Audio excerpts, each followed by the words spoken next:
আপনি কি এখনো ওই চিন্তাই করছেন? সেই বিকেল থেকেই তো দেখছি আপনার কপালে দুশ্চিন্তার ভাঁজ কাটছে না। শরীরটা কি খারাপ লাগছে? আহ শরীর নয় মালতী, মনের ক্লান্তি আমাকে গ্রাস করেছে।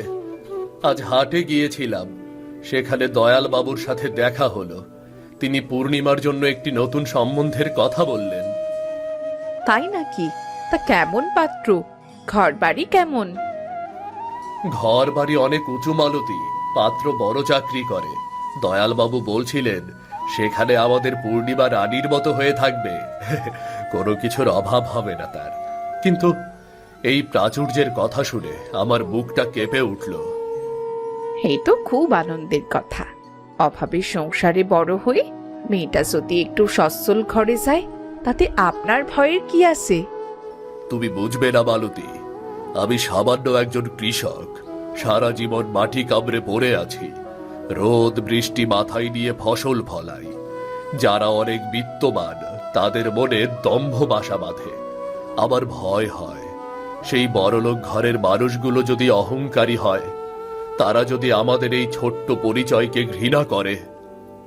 আপনি শুধু খারাপ দিকটাই ভাবছেন, সবাই কি আর এরকম হয়? আমি ঝুঁকি নিতে চাই না মালতী। রাজপ্রাসাদের অনাদরের চেয়ে কুঁড়ে ঘরের সম্মান অনেক বেশি দামি। পূর্ণিমা আমার চোখের মণি, আমার একমাত্র মেয়ে। আমি চাই এমন একজন জামাই যার ধন সম্পদ নয়, বরং মনটা বিশাল হবে। এভাবে আর কতদিন সম্বন্ধ ফিরিয়ে দেবেন? মেয়ের তো আর বয়স থেমে নেই। সময় লাগবে লাগুক মালতী, কিন্তু আমি কোনো দাম্ভিক মানুষের হাতে আমার মেয়েকে তুলে দেব না। বিধাতা নিশ্চয়ই আমার মেয়ের জন্য কোনো এক সুহৃদয় মানুষকে রেখেছেন, যে মানুষকে মানুষ হিসেবে সম্মান করতে জানে।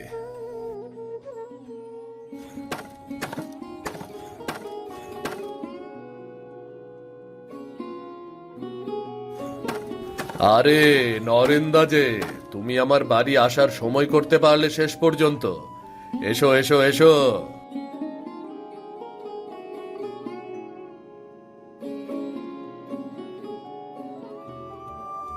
হ্যাঁ রে রমেশ, অনেক দিন পর আসা হলো।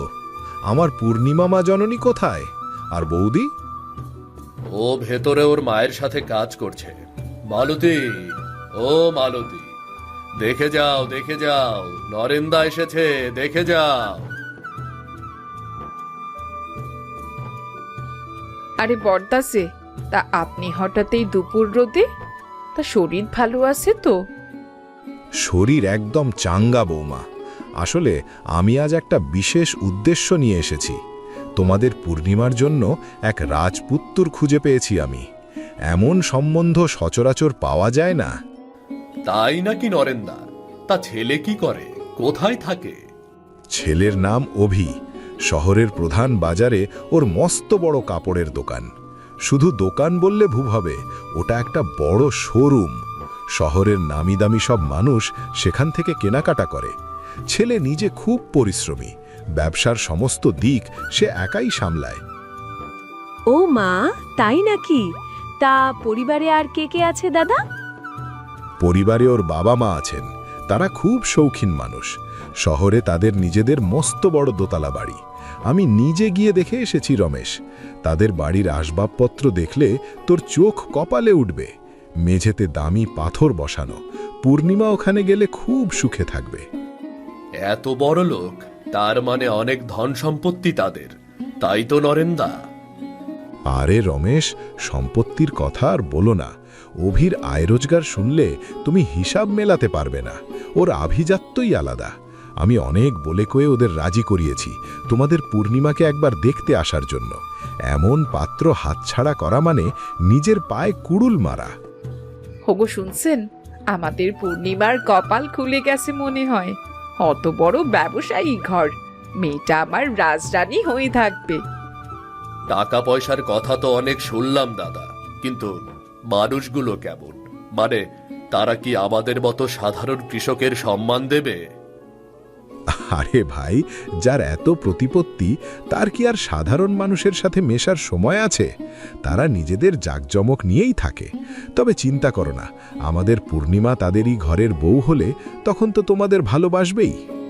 কিরে রমেশ, কিছু বলছিস না যে? আমি কি তাহলে পাকা কথা দিয়ে দেব? কবে আসবে তারা?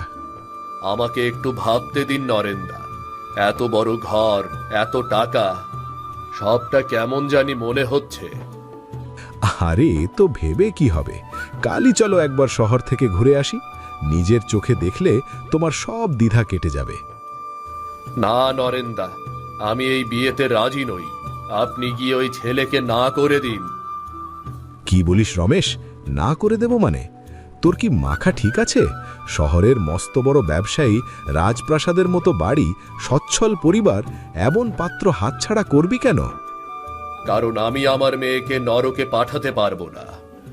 আপনি যে প্রাচুর্যের বর্ণনা দিচ্ছেন সেটা আমার কাছে সোনার খাঁচার মতো মনে হচ্ছে। যার এত প্রতিপত্তি, এত টাকা, তার ভেতরে মানুষের প্রতি বিন্দুমাত্র মমতা থাকবে বলে আমার বিশ্বাস হয় না। বড়লোক মানেই হলো অহংকারী। ওই মালতী, তুমি কিছু বলো না কেন? রমেশ কি পাগল হয়ে গেল?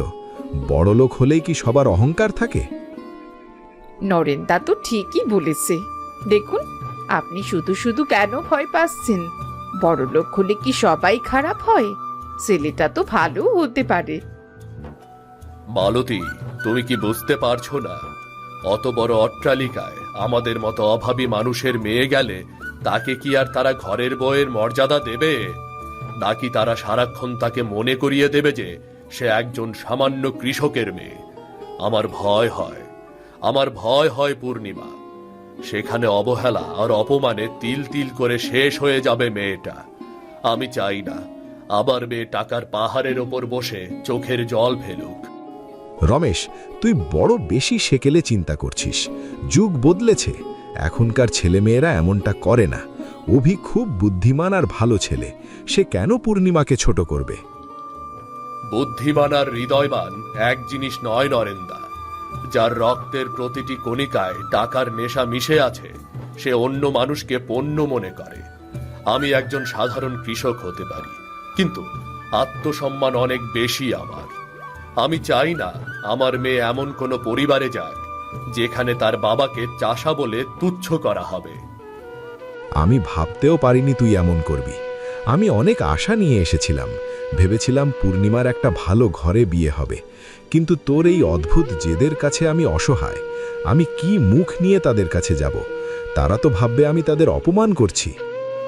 আপনি সোজাসুজি বলবেন, এ সম্বন্ধ আমাদের ধাতে সইবে না। আমরা মাটির মানুষ, মাটির সাথেই থাকতে চাই।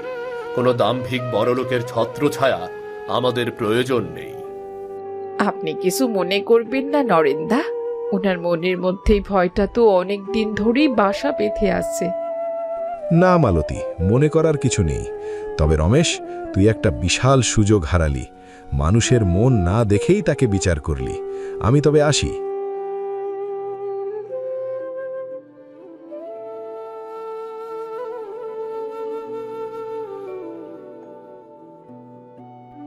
আরে নরেন কাকা, আসুন বসুন। আপনার মুখটা এমন শুকিয়ে আছে কেন? গ্রামে গিয়ে কি খুব পরিশ্রম হয়ে গেল? এই কে আছো? কাকার জন্য ঠান্ডা শরবত নিয়ে আসতে বলো। শরবতে আর কি হবে বাবা, আমি খুব লজ্জিত। তোমাকে যে মুখ দিয়ে খবরটা দেব সেই ভাষা খুঁজে পাচ্ছি না। কেন কাকা, কি হয়েছে? আপনি যে পাত্রীর কথা বলেছিলেন, কোনো সমস্যা? হ্যাঁ বাবা, এক অদ্ভুত সমস্যা। পাত্রীর বাবা রমেশ সাফ জানিয়ে দিয়েছে যে তার মেয়ে পূর্ণিমার সাথে তোমার বিয়ে দেবে না, সরাসরি প্রত্যাখ্যান। প্রত্যাখ্যান? কিন্তু কেন কাকা? আমার অপরাধ কি? তোমার কোনো দোষ নেই বাবা, দোষ তোমারই প্রাচুর্যের। রমেশের ধারণা তুমি অনেক বড় লোক, তোমার অনেক টাকা, তাই তুমি অবশ্যই অহংকারী হবে। সে বিশ্বাস করে বড়লোক ঘরের জামাই হলে তুমি তার মেয়েকে সারা জীবন অবহেলা করবে এবং তাকে একজন চাষার মেয়ে বলে তুচ্ছতাচ্ছিল্য করবে। এ তো ভারী অদ্ভুত কথা। কেউ কি বেশি সফল হলে বা সম্পদশালী হলে অপরাধী হয়ে যায়? আমি যে কত কষ্ট করে শূন্য থেকে এই ব্যবসা দাঁড় করিয়েছি সেটা তো তিনি জানেন না। আমি তাকে অনেক বুঝিয়েছি বাবা, বলেছি যে তুমি খুব বিনয়ী ছেলে, কিন্তু সে তার জেদে অটল। সে মাটির মানুষ খোঁজে, কোনো নবাব পুত্র নাকি তার দরকার নেই। কিন্তু কাকা, আমি এই প্রত্যাখ্যান মেনে নিতে পারছি না। এটা আমার আত্মসম্মানের ব্যাপার। একজন মানুষ সম্পর্কে না জেনে তার উপর এমন অপবাদ দেওয়াটা ঠিক নয়। আমি গ্রামে যাব, সরাসরি তার সাথে কথা বলবো। কেন বাবা? ওরা তো তোমাকে ফিরিয়ে দিয়েছে। আমি বিয়ের প্রস্তাব নিয়ে যাব না কাকা, আমি যাব তার ভুল ধারণা ভাঙতে। আমি তাকে দেখাতে চাই যে মানুষের বড়লোক হওয়া মানেই তার হৃদয়টা ছোট হওয়া নয়। আমি দেখতে চাই তার মেয়ে কেমন। যদি পূর্ণিমাকে সত্যিই আমার পছন্দ হয় তবে আমি তাকেই বিয়ে করব। কিন্তু অভি, সে তো তোমাকে চেনে না। তুমি কি নিজের পরিচয় দিয়ে যাবে? কাকা, আমি সাধারণ মানুষের মতোই যাব। আমি কোনো ব্যবসায়ী হিসেবে নয়, একজন সাধারণ মানুষ হিসেবে তার সামনে দাঁড়াবো। কাল সকালেই আমি রূপপুর গ্রামের উদ্দেশ্যে রওনা দেব। ঠিক আছে, তোমার এই সত্যের লড়াইয়ে আমি তোমার পাশে আছি বাবা। দেখা যাক রমেশ তোমার আসল পরিচয় পেয়ে কি বলেন।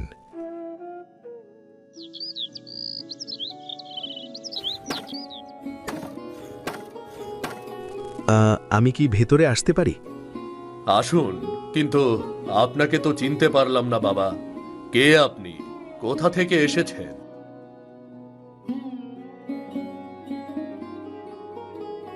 আমি শহর থেকে আসছি। আমার নাম অভি। নরেন কাকা আমার কথা আপনাদের বলেছিলেন। আপনি সেই শহরের বড় ব্যবসায়ী, কিন্তু আপনি এখানে কেন? আমি তো নরেন্দাকে আমার সিদ্ধান্ত জানিয়ে দিয়েছি। আমি জানি আপনি কি বলেছেন, কিন্তু আমার মনে হলো একজন মানুষকে না দেখেই তার সম্পর্কে ধারণা করে নেওয়াটা হয়তো ঠিক নয়। তাই ভাবলাম একবার নিজেই এসে আপনার সাথে দেখা করি। আপনি যদি অনুমতি দেন তবে কি একটু বসতে পারি? হ্যাঁ বাবা, বসুন না, বসুন। আপনি দূর থেকে এসেছেন, হাত মুখ ধুয়ে নিন। আমি আপনার জন্য জলখাবার নিয়ে আসছি।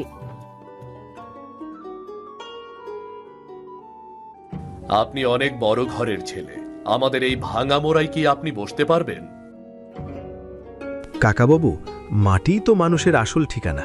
আপনার এই উঠোনের মাটির গন্ধ আমার শহরের এসির চেয়ে অনেক বেশি আরামদায়ক। আপনি কেন আমাকে দূরে সরিয়ে দিচ্ছেন? আমি কি কোনো অন্যায় করেছি?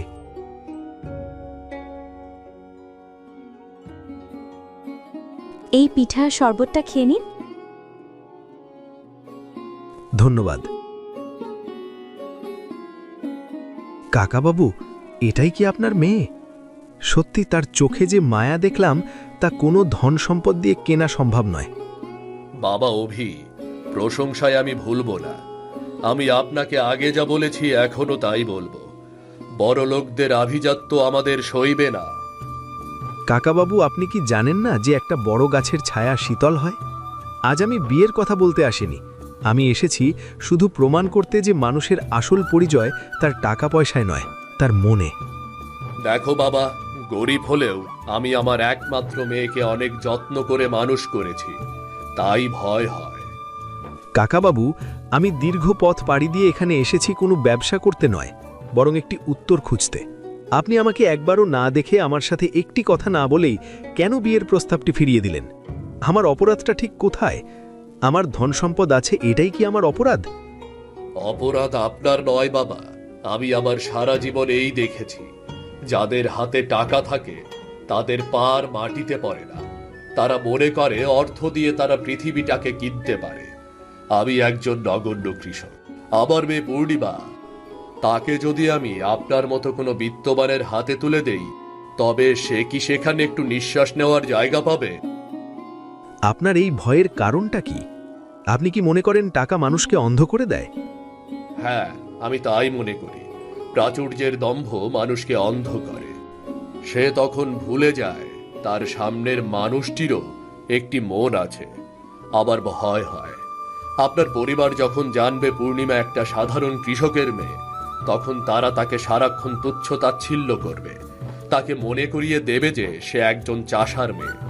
আমি চাই না আমার মেয়েকে কেউ করুণার চোখে দেখুক। আমি কিছুতেই চাই না। কাকাবাবু, আপনার চিন্তা হয়তো আপনার অভিজ্ঞতার ফসল, কিন্তু সব অভিজ্ঞতাই কি সঠিক?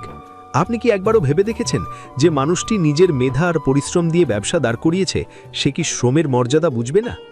আজ বিধাতা আমাদের অনেক দিয়েছেন, তার মানে এই নয় যে আমরা আমাদের শিকড় ভুলে গেছি। এসব কথা বলা সহজ, কিন্তু করা কঠিন। ক্ষমতার স্বাদ পেলে মানুষ বদলে যায়। মানুষের অহংকার তার সম্পদ থেকে আসে না, আসে তার পারিবারিক শিক্ষা আর মানসিকতা থেকে।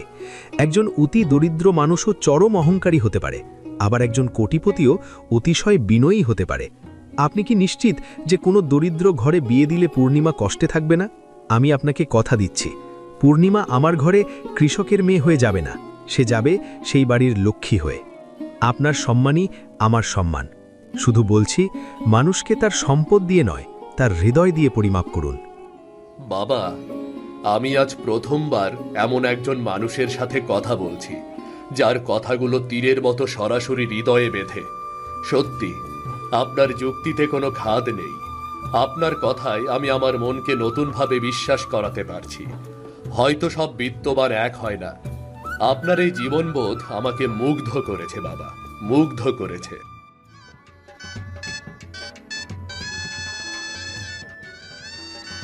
কিরে রমেশ ভাই, এখন তো মনের মেঘ কেটেছে তোর।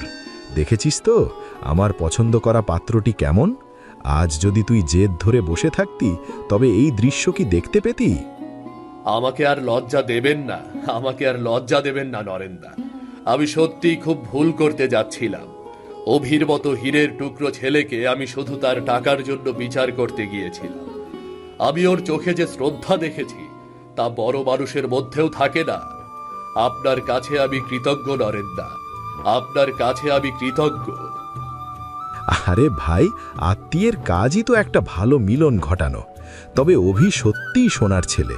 ও নিজে আমাকে বলেছিল যে এই বিয়ের সমস্ত আয়োজন যেন খুব সাধারণ আর আন্তরিক হয়, যাতে গ্রামের মানুষের অসুবিধে না হয়।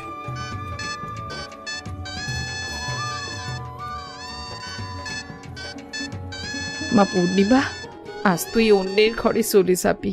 ভেবেছিলাম বড়লোক বাড়িতে হয়তো তুই পর হয়ে যাবি, কিন্তু জামাই বাবাজির ব্যবহার দেখে আমার সব ভয় দূর হয়ে গেছে মা। ও মানুষটা খুব ভালো মনের রে মা। হ্যাঁ মা, আমিও অভিবাবুর কথা শুনেছি, আমারও তাকে ভালো লেগেছে। মনে হয়েছে সে একটি ভালো মনের মানুষ। দেখো, আজ বাবাকে এত হাসি খুশি দেখে আমার খুব শান্তি লাগছে। জানো মা, অভি আমাকে কথা দিয়েছে ও মাসে অন্তত একবার আমাকে তোমাদের কাছে নিয়ে আসবে।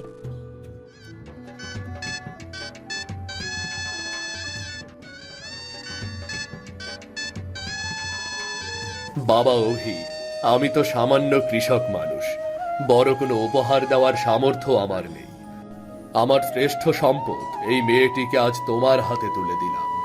তুমি শুধু ওকে আগলে রেখো। বাবা, আপনি আমাকে জীবনের সবচেয়ে বড় আশীর্বাদ আর আপনার বিশ্বাস দিচ্ছেন। এর চেয়ে দামি আর কিছু হতে পারে না। আমি আপনাকে কথা দিচ্ছি, আপনার এই মেয়ে আজ থেকে আমার জীবনের রানী হয়ে থাকবে।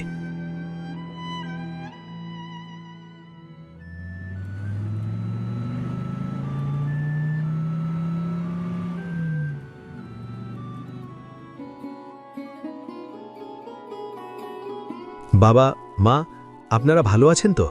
পূর্ণিমা সারা পথ শুধু আপনাদের কথাই বলেছে। হ্যাঁ বাবা, আমরা ভালো আছি। আসতে পথে কোনো কষ্ট হয়নি তো বাবা? এসো বাবা, ভেতরে এসো।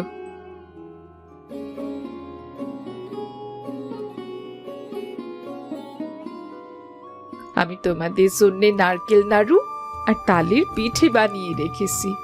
জানি না তোমাদের শহরের খাবারের তুলনায় এই খাবারগুলো কেমন লাগবে। মা, আপনার হাতের পিঠের স্বাদ পাওয়ার জন্য আমি শহরের দামি রেস্তোরাঁর খাবার অনায়াসে ত্যাগ করতে পারি।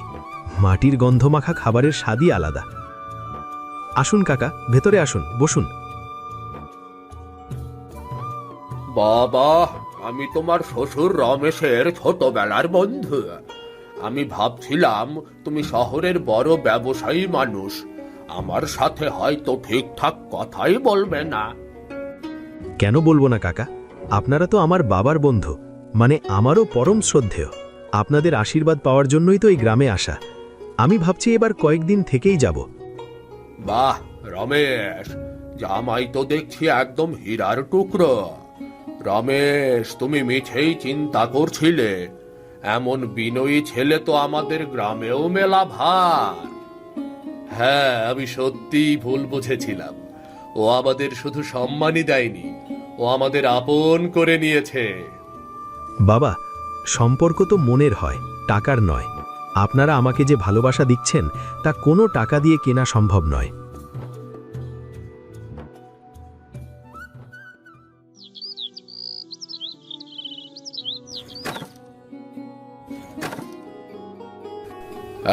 কি রমেশ, আজকাল তো তোমাকে মাঠের চেয়ে বাড়িতেই বেশি দেখা যায়। জামাই আসাতে দেখছি তোমার পার মাটিতেই পড়ছে না। ঠিকই বলেছ, ঠিকই বলেছ। আবার জামাই একদম হীরের টুকরো হবে তা আমি স্বপ্নেও যে ভাবিনি। তোমরা তো জানো আমি বড়লোক পাত্রের কথা শুনে কতটা ভয় পেতাম, কিন্তু আজ আমি বুক ফুলিয়ে বলতে পারি আমার ভয়টা ছিল একেবারেই ভিত্তিহীন। কাল গ্রামের চণ্ডী মণ্ডপে রতন দাদার মুখে শুনলাম সে নাকি তোমাদের বাড়িতে গিয়েছিল। জামাই বাবা নাকি তাকে অনেক সম্মান দিয়েছে। সত্যি, শহরের অত বড় ব্যবসায়ী মানুষ, যার বাড়িতে কত চাকর বাকর, সে কিনা গ্রামের মানুষকে সম্মান করে। বাহ! এটাই তোর গুণ হারু, এটাই ওর গুণ। ও আমাকে বলেছে, বাবা, পরিশ্রমের ঘাম আর কৃষকের পরিশ্রমই তো দেশ বাঁচে। তবে আপনি কেন নিজেকে ছোট ভাববেন? ও তো আমার জামাই নয়, ও ছেলে। ও হলো আমার আদরের জামাই পাখি। আমি ওর নাম দিয়েছি আমার আদরের পাখি। যেমন সুন্দর ওর স্বভাব, তেমনই মিষ্টি ওর কথা। ও আমার ঘরে আসার পর আমার কুড়ে ঘরটা যেন আলোয় ভরে গেছে। রমেশ, তুমি কিন্তু জিতেছ।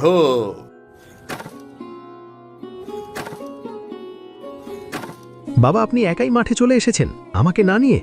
আমি না বলেছিলাম আমাকে সাথে আনতে? বাবা, তুমি ঘুমাচ্ছিলে, তাই ভাবলাম তোমার ঘুমটা আর ভাঙাবো না। সকালের প্রকৃতির চেয়ে কি আর ঘুম বড় বাবা? এমন মাটি আর পরিবেশ কি সচরাচর দেখা যায়? কাকাবাবুরা, আপনারা কেমন আছেন? কি করছেন আপনারা সবাই? এই তো বাবা, জমি নিড়াচ্ছি, আগাছা জন্মেছে। তোমার শ্বশুর মশাইয়ের সাথে গল্প করছিলাম। তোমার শ্বশুর তো তোমার প্রশংসায় পঞ্চমুখ। কাকা, আপনারা আমায় লজ্জা দিচ্ছেন। আমাকে প্রশংসা করার মতো আমি এমন আহামরি কিছু না। মানুষ তো সব জায়গায় একই, কারো কাজই ছোট নয়। সত্যি বাবা, তোমার কথা শুনে মন জুড়িয়ে যায়। রমেশ ভাই ঠিকই বলেছে, ধনের চেয়ে মনের দাম অনেক বেশি। সেটা তোমার কথা না শুনলে আমরা বুঝতেই পারতাম না। দেখেছো তো ভাই সাহেব, আমি আমার জামাইয়ের যে প্রশংসা তোমাদের কাছে করেছি, সেটা কি ভুল করেছি? আমি এখন যেখানেই যাই, সবার কাছে আমার এই আদরের পাখির গল্প করি। বাবা, আপনি যত বেশি প্রশংসা করবেন আমার তত লজ্জা লাগবে। চলুন এবার বাড়ি যাই, মা নিশ্চয়ই আমাদের জন্য অপেক্ষা করছেন। হ্যাঁ, চলো বাবা।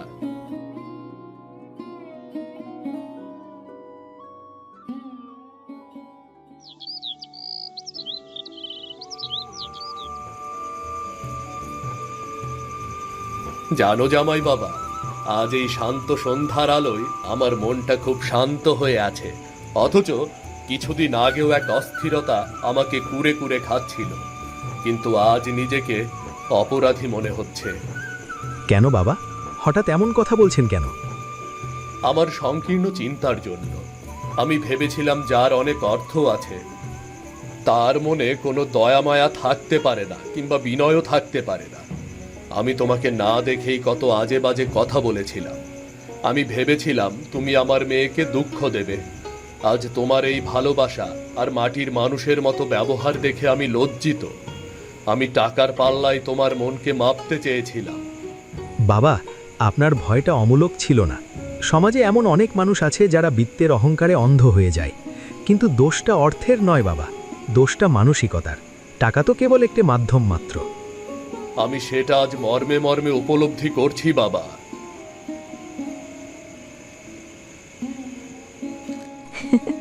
শ্বশুর জামাই মিলে কি এত কথা হচ্ছে? বাবা, তুমি কিন্তু তোমার মেয়েকে এখন ভুলেই গেছো, তোমার আদরের পাখি জামাইকে পেয়ে। না রে মা, তোকে ভুলবো কেন? আমার আদরের পাখি জামাই আমাকে বুঝিয়েছে, বড়লোক মানেই অহংকারী নয়, বরং যার মন বড় সেই প্রকৃত ধনী। আমি শুধু চাই বাবা, আমাদের সমাজ যেন মানুষকে তার কাজের ভিত্তিতে বা অর্থের ভিত্তিতে বিচার না করে। মানুষ হিসেবে মানুষের মর্যাদাটাই যেন সবচেয়ে বড় হয়। হ্যাঁ, আমাদের আদরের পাখি জামাই তোমার মতোই যেন সমাজের সবাই ভাবে, তাহলে আমাদের সমাজের রূপ পরিবর্তন হয়ে যাবে। এমন গল্প দেখতে আমাদের চ্যানেলটা সাবস্ক্রাইব করতে কিন্তু ভুলবেন না। সবাই একটা লাইক দিয়ে যাবেন কিন্তু।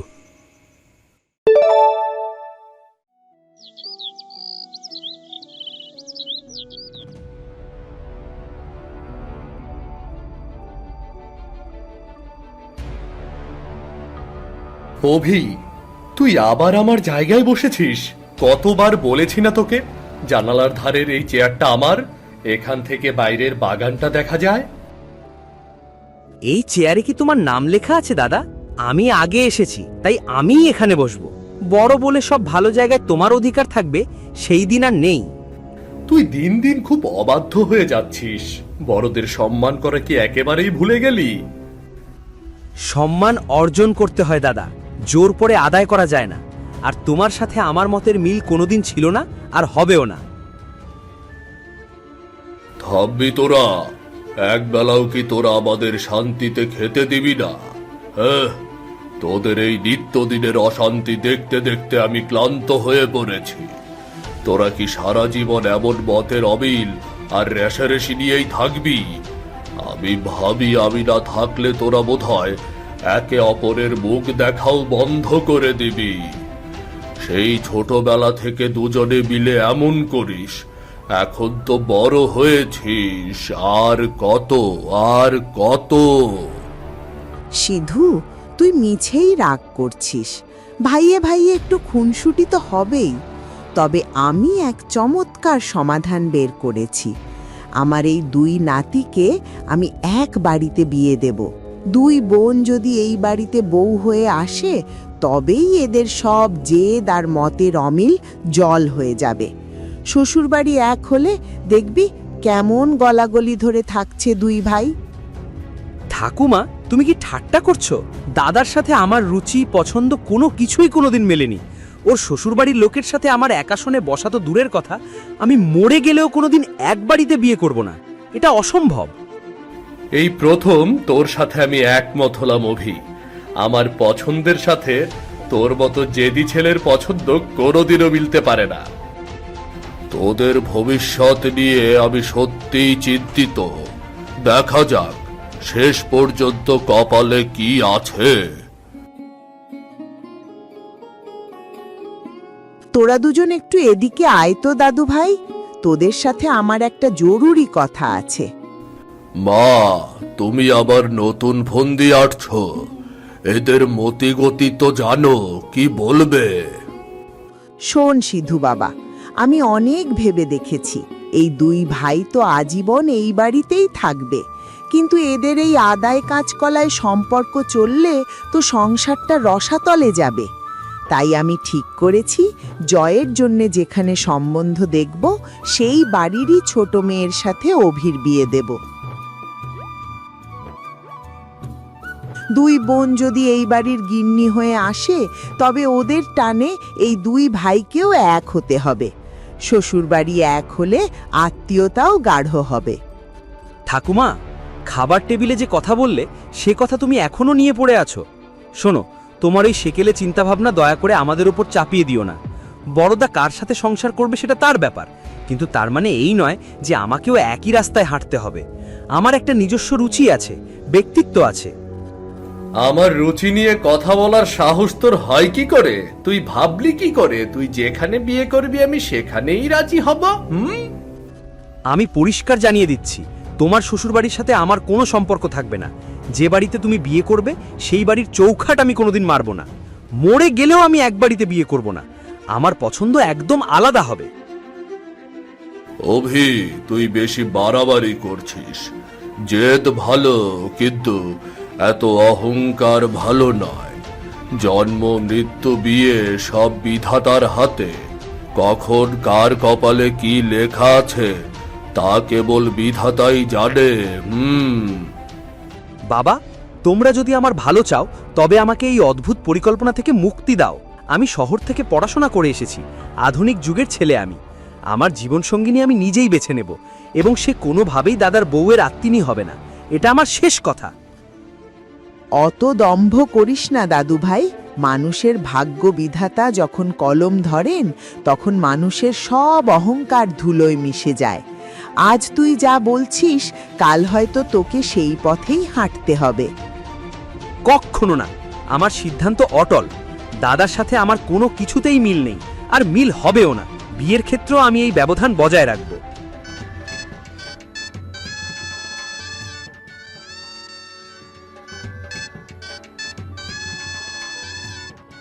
কি গো সিধুদা, সব গোছ গাছ তো শেষ। জয়ের বিয়ে বইলে কথা, আমরা কিন্তু কোন আয়োজনের কমতি রাখতাছি না। নিশ্চয়ই হারু, তোমরা আছো বলে আমি নিশ্চিন্ত। তবে তারপরেও কাজের চাপে বড় অস্থির হয়ে আছি। বড় ছেলের বিয়ে তো কত দিক সামলাতে হয়। সবই তো বুঝলাম, কিন্তু তোমার ছোট পোলা অভিকে তো দেখতাছি না। পরে তো অনেকদিন গ্রামে দেখি না, কোথাও গেছে নাকি? আর বলো না বাপু, ও তো এখন শহরের মস্ত বড় ইঞ্জিনিয়ার, অনেক কাজ ওর। কিন্তু বাড়ির বড় ছেলের বিয়েতে ভাই থাকবে না, এটা ভাবতেই মনটা ভার হয়ে যাচ্ছে। হ্যাঁ, আমিও তো তাই কইতাছি। যত বড় কাজে থাকুক না কেন, বড় ভাইয়ের বিয়া বইলা কথা। বাবা, অভি এইমাত্র ফোন করেছিল। কি বলল? ও কি স্টেশনে পৌঁছেছে? কেউ কি নিতে যাবে ওকে? না বাবা, ও আসছে না। বলল শহরে ওর কোনো এক বিশেষ প্রজেক্টের জরুরি মিটিং পড়েছে। অনেক চেষ্টা করেও নাকি ছুটি পায়নি। কয়দিন পরে আসবে। কি বলছিস জয়? নিজের একমাত্র দাদার বিয়েতেও আসবে না? এটা কি ধরনের কথা? কাজ কি ভাইয়ের চেয়েও বড় হয়ে গেল? আমি জানি না ঠাকুমা, হয়তো ইচ্ছে করে আসছে না। ও হয়তো চায় না আমার সাথে কোনো আনন্দ ভাগ করে নিতে। আর তাছাড়া ও না এলে কি আমার আর বিয়ে আটকে থাকবে নাকি? তোদের একগুয়েমি জেদ আর কোনোদিন গেল না। আমি ভাবতেও পারিনি অভি এতটা দায়িত্ব জ্ঞানহীন হবে। তুই শান্ত হ বাবা সিধু, হয়তো সত্যি ওর কোনো বড় কাজ পড়েছে। তবে আমার মন বলছে যে আনন্দের মুহূর্তগুলো ও আজ এড়িয়ে যাচ্ছে, ভবিষ্যৎ তাকে ঠিক তার মুখোমুখি দাঁড় করাবে। থাক বাবা, তোমরা রাগ করো না। ও যখন নেই আমি নিজেই সবটা সামলে নেব। ওর অনুপস্থিতিতে যেন আমাদের উৎসব ম্লান না করে।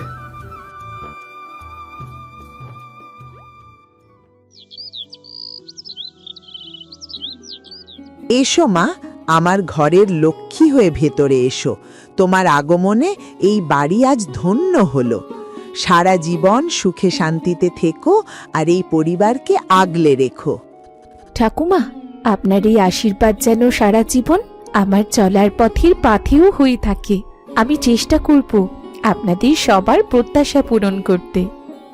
বড় বৌমা, তুমি শুধু আবার বড় ছেলে জয়ের বউ না, আজ থেকে তুমি আবার বড় মেয়ে। এ বাড়ির সম্মান এখন তোমার হাতে। তোমার শাশুড়ি বেঁচে থাকলে সেই তোমাকে সবকিছু বুঝিয়ে দিত, কিন্তু সে যেহেতু অনেক আগেই পরলোক গমন করেছেন, তাই আমি তোমাকে বলছি, আশা করি এই সংসারকে তোমার করে আমাদের সাথে মিলেমিশে খুব ভালো করে থাকবে। বাবা, আপনি শুধু আশীর্বাদ করুন। আজ থেকে আপনারাই আমার আপনজন। আমি আমার সাধ্যমতো চেষ্টা করব আপনাদের ভালো রাখার। বাবা, আমার বিশ্বাস ও আমাদের এই বিশৃঙ্খল সংসারকে গুছিয়ে দেবে।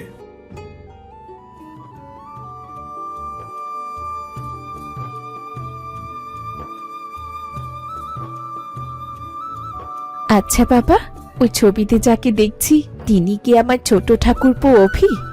বিয়ের অনুষ্ঠানে কিন্তু ওনাকে একবারের জন্যেও দেখতে পাইনি। কোথায় সে? হ্যাঁ বৌমা, ও আমার ছোট ছেলে অভি। ওর বড় শখ ছিল পড়াশোনা করে মস্ত বড় ইঞ্জিনিয়ার হবে। আজ সে তাই হয়েছে, কিন্তু নিজের দাদার বিয়েতে আসার মতো সময় ওর হলো না। থাক না বাবা, ও আসেনি বলে আমরা কি আজ ওর কথা ভেবে মন খারাপ করব নাকি? আজীব। হ্যাঁ রে জয়, রক্তের টান বড় অদ্ভুত। অভি আজ না এলেও ওকে কিন্তু একদিন ঠিক ফিরতে হবে, আর সেদিন হয়তো বিধাতা নিজের হাতে সব হিসেব মেলাবেন। সিধু, তুই মন খারাপ করিস না, আজ আমাদের ঘরে লক্ষ্মী এসেছে, আনন্দ কর। যাও বাবা, সারাদিন তোমাদের ওপর থেকে অনেক ধকল গেছে, ঘরে গিয়ে বিশ্রাম নাও।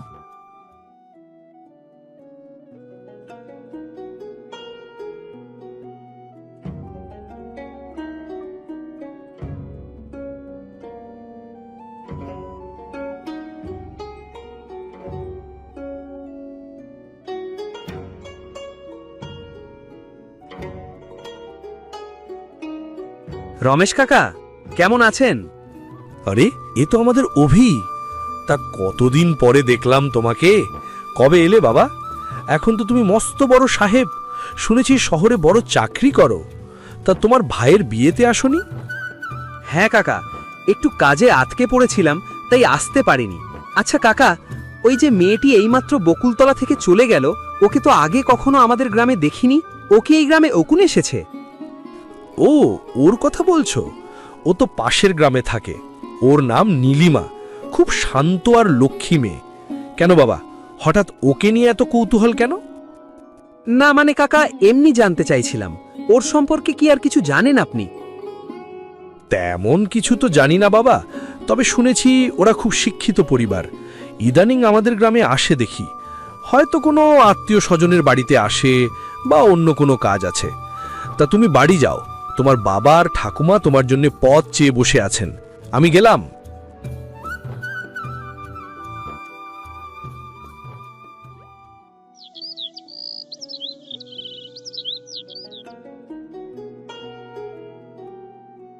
বাবা, তোমার সাথে একটা বিশেষ কথা ছিল। জানি তুমি আমার উপর রাগ করে আছো, কিন্তু আজকের এই কথাটা খুব জরুরি। কি বলতে চাস তুই? আবার কোন নতুন অজুহাত, নাকি আবার কোনো প্রজেক্টের কাজে শহরে পালিয়ে যাবি সে কথা? না বাবা, আমি আর পালিয়ে যাওয়ার কথা ভাবছি না, বরং ভাবছি এবার থেকে তোমাদের সাথেই থাকব। আমি বিয়ে করার সিদ্ধান্ত নিয়েছি। তা পাত্রী কি নিজে ঠিক করে ফেলেছিস? না বাবা, আজ গ্রামে ফেরার পথে আমি একটি মেয়েকে দেখেছি, তার নাম নীলিমা। আমি মনস্থির করেছি যে আমি তাকেই জীবনসঙ্গিনী করব। তাকে আমার খুব পছন্দ হয়েছে। বলিস কি রে দাদু ভাই, তুই তো সব সময় বলতি যে গ্রামের মেয়েরা নাকি সুন্দর হয় না, শহরের মেয়ে ভালো। সেই তোর কিনা গ্রামের কোনো মেয়েকে এত ভালো লেগে গেল? তা মেয়েটি কে, কোথায় থাকে? সে পাশের গ্রামের মেয়ে।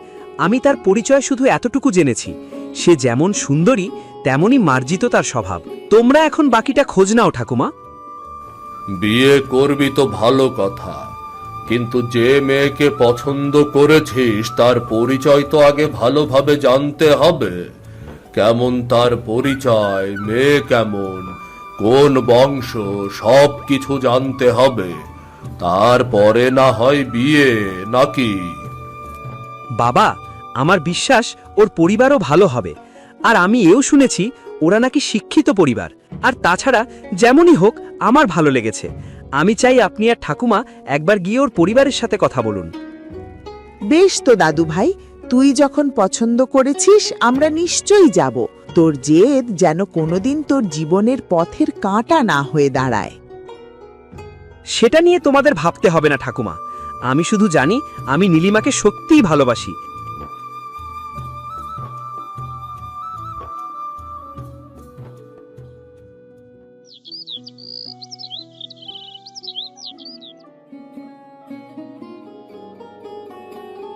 হ্যাঁ রে জয়, ঠিকানা তো এই গ্রামেই।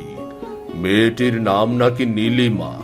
তোর শ্বশুর বাড়ির এলাকা যখন, তুই একটা কাজ কর, তোর শ্বশুরকে বলে দেখ, সে হয়তো মেয়েটার সন্ধান দিতে পারবে। হ্যাঁ বাবা, এ কথা তুমি খারাপ বলনি, এটা করা যায়।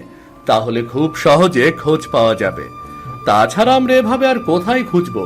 সেই মেয়েকে বলো, চলো আমার শ্বশুর বাড়িতে যাই, চলো।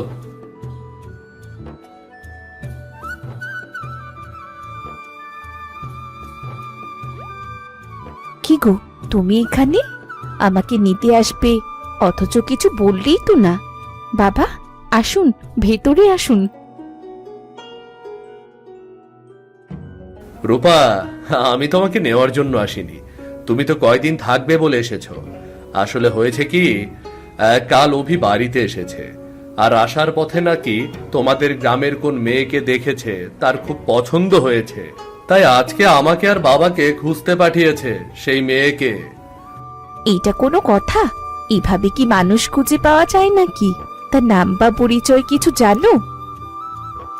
আর বলো না বা, আমার ছোট ছেলে অভি, ও ছোটবেলা থেকে এমন খেয়ালি। যখন যা ওর মনে ধরবে তাও পেয়েই ছাড়বে। দেখো কি করতে পারো। রূপা, পরিচয় কিছু জানি না, তবে নাম নাকি নীলিমা। হোমা, বলো কি? অভি আমাদের নীলিমাকে পছন্দ করেছে? নীলিমা তো আমার নিজের ছোট বোন। আমি তো বিশ্বাসই করতে পারছি না। বলো কি রূপা, নীলিমা তোমার বোন? কই, আমি তো জানি না। জানবে না কেন? তোমাকে তো বলেছি আমরা 3 বোন।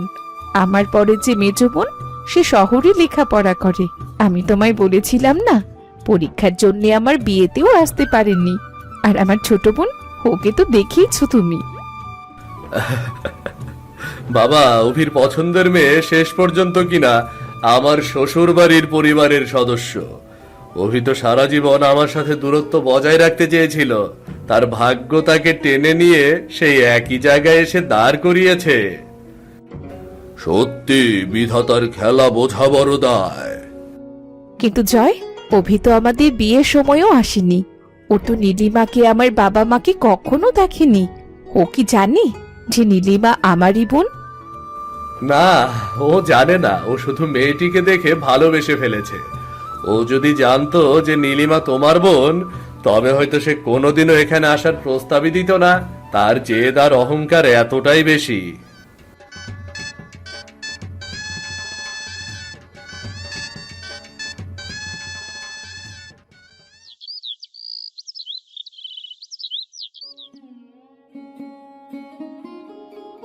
হেসে, কিরে দাদু ভাই, তোর সেই জেদ আর দম্ভ এখন কোথায় গেল? আমি বলেছিলাম না তোদের 2 ভাইকে আমি এক বাড়িতে বিয়ে দেব। আজ দেখ, বিধাতা আমার সেই ইচ্ছা পূরণ করলো। আমার 2 নাতি একই বাড়ির 2 বোনকে বিয়ে করে এই সংসারটাকে পূর্ণতা দিল। তোর আর তোর দাদার একই শাশুড়ি, 2 ভাইয়ের এক শাশুড়ি। কি সুন্দর, তাই না? ঠাকুমা, আমাকে আর লজ্জা দিও না। আমি নিজের ভুল বুঝতে পেরেছি। আসলে অহংকার মানুষের চোখ অন্ধ করে দেয়। নীলিমার ভালোবাসা আমাকে নতুন করে বাঁচতে শিখিয়েছে। আজ আমি বুঝতে পারছি, দাদার সাথে আমার যত অমিলই থাকুক না কেন, আমরা আসলে একই শিকড়ের 2টি ডাল। ভাই অভি, বড় হয়ে আমিও তোর সাথে ছোটবেলা থেকে সবসময় ঝগড়া করেছি। তুই আমার ছোট ভাই, যেখানে তোকে কিনা আমার স্নেহ করার কথা ছিল, আর আমি তোকে খোঁচা দিয়ে কথা বলেছি। তুই আমার সব ভুল ক্ষমা করে দিস ভাই। আজ থেকে এই বাড়িতে আর কোনো আমার বা তোর বলে কিছু থাকবে না। আজ থেকে সব আমাদের। আর আমরা 2 বোনও প্রতিজ্ঞা করছি, এই 2 ভাইয়ের মধ্যে আর কোনোদিন ঝগড়া হতে দেব না। নীলিমা, তুই কি বলিস? একদম ঠিক কথা দিদি। আমরা দুজনে মিলে এই বাড়িটাকে ভালোবাসার এমন এক দুর্গে পরিণত করব, যেখানে কোনো অমিলের স্থান থাকবে না। আজ আমার জীবন সার্থক হলো। এই গ্রামে অর্থ সম্পদের দিক দিয়ে আমি কোনো দিকে কম ছিলাম না। লোকে আমাকে সম্মান করে এবং ভালোবাসে, কিন্তু 2 ছেলের মনের অমিলের জন্য আমার মনে সব সময় খচখচ করত। আমি ভেবেছিলাম তোরা সারা জীবন একে অপরের শত্রু হয়ে থাকবি। আমি শুধু ভাবতাম, আমি মারা যাওয়ার পরে 2 ভাই তোরা না জানি একে অপরের মুখ দেখবি না, আবার ভিটা খালি হয়ে যাবে। কিন্তু না, বিধাতার কৃপায় আমার সেই ভয় দূর হয়ে গেছে। তোরা 2 ভাই মিলে গেছিস। এক বাড়ির 2 মেয়ে আমার ঘরে এসেছে বৌমা হয়ে। আজ তোদের এই মিল দেখে আমার বুকটা ভরে গেছে। ভালোবাসা যে কত বড় শক্তি, তা আজ প্রমাণ করে দিলি। হ্যাঁ রে দাদু ভাই, আমরা আর কদিনই বা বাঁচব। তোদের এই মিল দেখে যে মরতে পারবো, এই সব থেকে বড় শান্তি। তোরা সারা জীবন এভাবে এক হয়ে থাকিস, আর বৌমারা তোমরা সারা জীবন সংসারটাকে এক করে এভাবেই সুখে শান্তিতে লেখো। জানো তো, ভালোবাসাই পারে এই মাটির পৃথিবীতে স্বর্গের অনুভূতি এনে দিতে। হ্যাঁ ঠাকুমা, হ্যাঁ, আপনাদের আশীর্বাদে আমরা সবসময় এক হয়েই থাকবো। ভালোবাসার কাছে সকল সমস্যাই তুচ্ছ। মানুষের জেদ বা অহংকার সম্পর্কের চেয়ে বড় হতে পারে না। এমন গল্প দেখতে আমাদের চ্যানেলটা সাবস্ক্রাইব করতে ভুলবেন না কিন্তু। সবাই একটা লাইক দিয়ে যাবেন কিন্তু।